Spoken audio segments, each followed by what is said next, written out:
to Friday's video reading chapter 4 of Beasts of Olympus, Beast Keeper by Lucy Coates. Now, as you know, today is our wellness day, so I'm going to be reading the whole chapter to you. I'm not going to ask you any questions on the chapter, it's just your chance to sit back and listen to the story. I will be putting the text up on the screen for anyone that would like to follow along with the chapter, but you don't have to do that. This is a chance for you to stay away from screens and you can just have me reading the chapter on in the background and make sure you're sitting somewhere comfortably. In chapter 3 we saw that Demon began his role as the stable boy, but he doesn't seem to be getting on too well. We've met some of the animals and they don't seem to be very nice creatures. So in chapter 4 we're going to see how that progresses and how Demon is getting on in his new role. Chapter 4 is called The Stable Boy, so sit back, relax and enjoy the story. Demon was exhausted every single night from then on. He just curled up in his bed of straw, pulled the fawn's spider silk blanket over him and slept like a dead person. He was bitten and bruised and clawed and stung at least 20 times a day by various beasts. Offie and Yucas had to work on him pretty much full time to keep him alive. Hephaestus had lent him one of his metal robots for a few days, and together they had shovelled and forked and barrowed what seemed like enough beast poo to create several new muck-heap mountains. Demon thought he could hear the 100-armed monsters roaring their appreciation for their massive poo feast from the bottom of the chute. Demon had talked to Hephaestus about the cattle of the sun and their windy stomachs. Thankfully, the smith god had asked Helios, the sun god, to send up some of the special golden hay he fed his horses at the same time as he delivered the silver straw the beast slept on. That had solved the problem, and now the stables sparkled and shone and, more to the point, smelled of nothing more than the aroma of clean, well-fed beasts. There was no chance of the gods or goddesses complaining now, he hoped. He didn't have much to do with the gods, really, apart from Hephaestus, who was turning out to be quite kind for an immortal.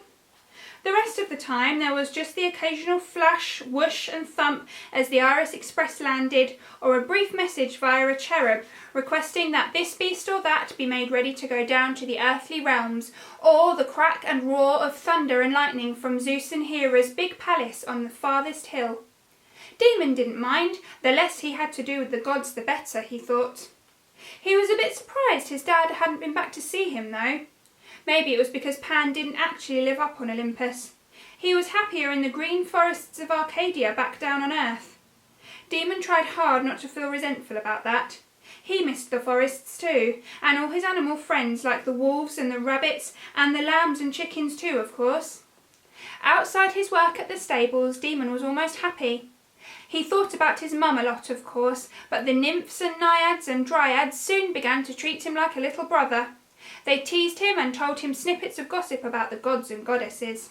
In this way he learned that Zeus was a terrible flirt who was always getting into trouble with Hera, and that Dionysus had invented a new kind of grape drink which made everybody very giggly and silly. He also discovered that Aphrodite had just redecorated her palace in 50 different shades of pink and was always meddling in the lives of mortal lovers, and that Hera was best avoided at all times if you knew what was good for you. Inside the stables he was learning to deal with his charges little by little. The beasts saw that he really did seem to care about their welfare, and most of them tolerated him. Even the griffin was becoming friendlier. It only bit him half-heartedly now, and Demon suspected it might even have a sense of humour when he found out that it liked to hide in a dark corner of its cage and then leap out at him. It was certainly becoming much chattier, and it seemed to enjoy giving him advice. It had even told him its name, Arnie. Demon had to bite the inside of his cheek hard to stop himself sniggering at that. Arnie just didn't seem a very dignified name for such an enormous creature. The job he liked best was exercising the little Ethiopian winged horses. He brushed and brushed them until their coats shone like ivory and onyx and bronze, and then he polished their little gold horns and wiped their wings down with scented oil he'd found in the stores. The boss horse was called Keith, and at first he had tended to snap and bite and rear when Demon tried to get on his back. However, after Demon had discovered that Keith liked his left ear scratched in a certain way, they'd come to an arrangement. 10 minutes scratching equalled a half-hour exercise flight.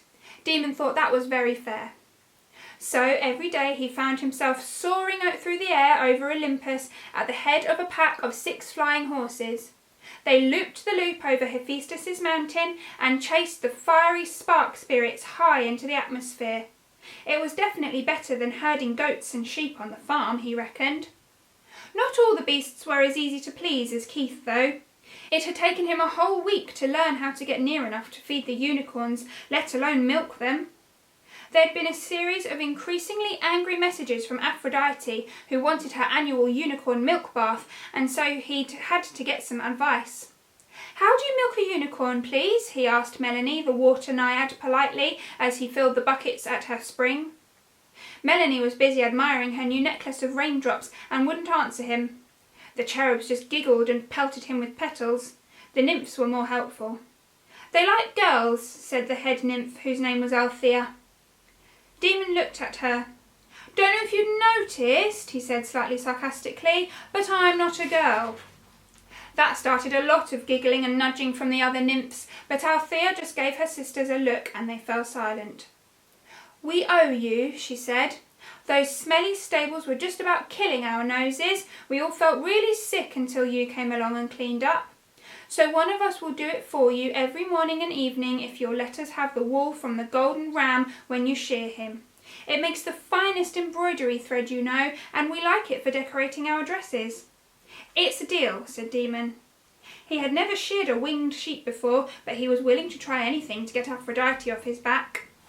And that is the end of chapter 4. So I hope you enjoyed that. We can see now that Demon is starting to get into more of a rhythm with the stables. He's even learned the name of the griffin and things are starting to go a lot better for him. So fingers crossed things are looking up for Demon. Thanks very much for watching or listening to this chapter. I hope you enjoy the rest of the Wellness Day and I shall see you on Monday.